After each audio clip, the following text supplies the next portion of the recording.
staring at you, better knuckle up. Cause the world is cold, but I'm on too long. I said the world is cold, but I'm on too long. What is poppin', y'all? It's your boy D-Mark, aka D-Ryan. So, back with another video. So, today I am going to be doing my 1989 No Holds Barred movie review. And let me tell you something, man. The culture of wrestling fans back then was ironic.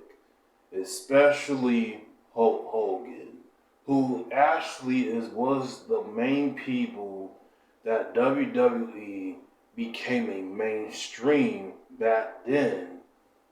But this movie was definitely almost like 30 years old now.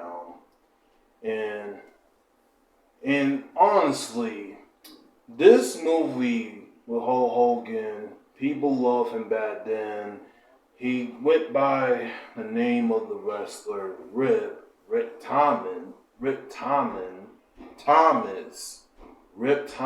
He went by the name of that. But he was still in this Hulk Hogan character. But yeah, man, Hulk Hogan was definitely did well in this movie. But one person that I definitely gotta talk about, Tiny Listener. Tiny Listener who played as Zeus. Y'all, I don't even know what to say, man, but Tiny Listener who plays Zeus was definitely is one of the most scariest and most psychotic characters in this movie that I watched last night of No Holds Barred. If I'm being honest, he is like one of the most scariest wrestlers that I think that WWF WWF back then known as WWE, but he was definitely one of the most scariest wrestlers back then at that time. I mean, you got like the old wrestlers from the greatest, from Hulk Hogan, Ultimate Warrior, Macho Man Randy Savage, Ric Flair, and a few others back in the 80s. But Zeus,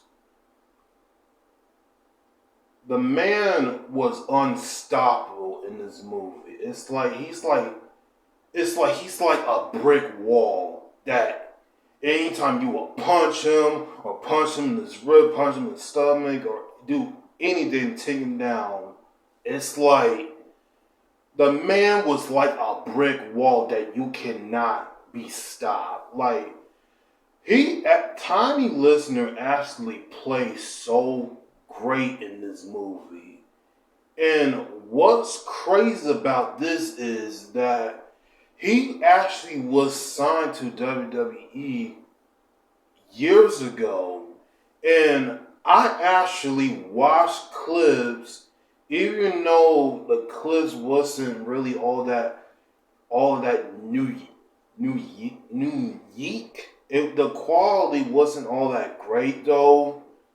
I did check out the clips when he was like fighting like Hulk Hogan and Macho Man Randy Savage and and a few others, but he is definitely one of the most scariest wrestlers at that time. Matter of fact, there's like a whole list of people that I can name who is like the scariest wrestler.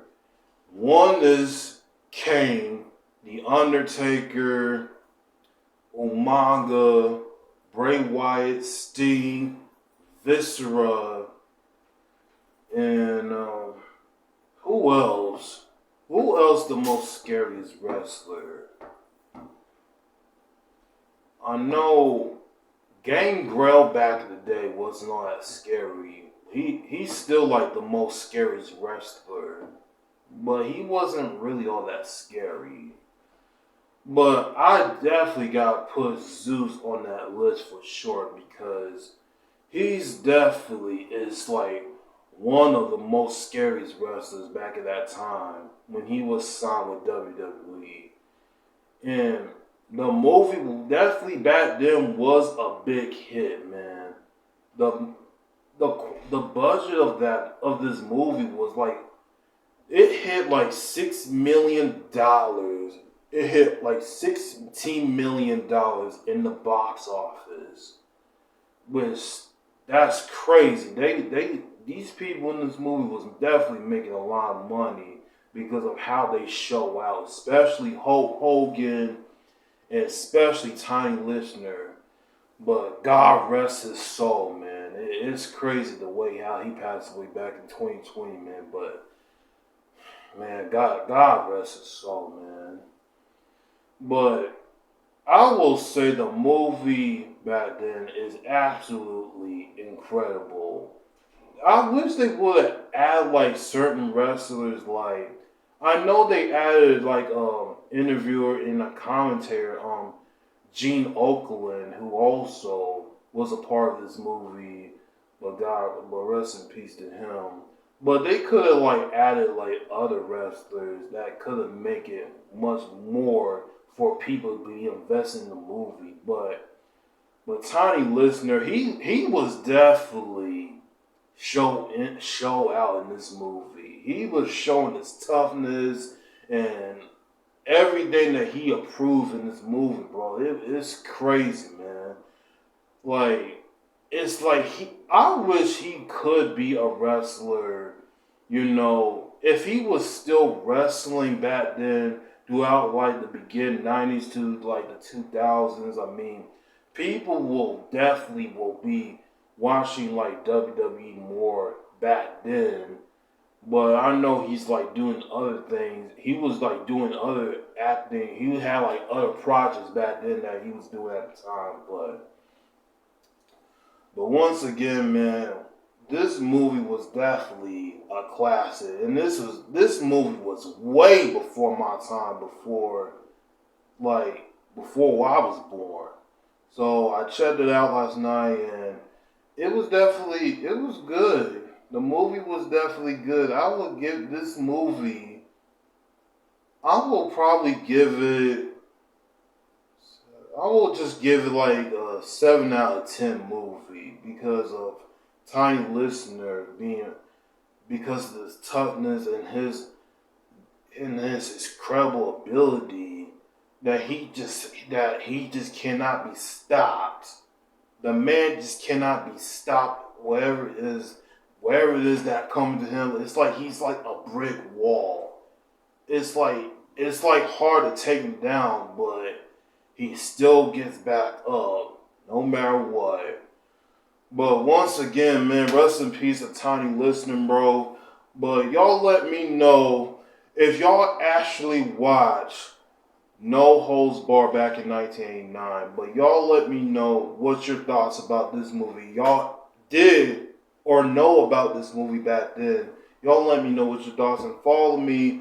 All social medias down below. I'll be back with another video.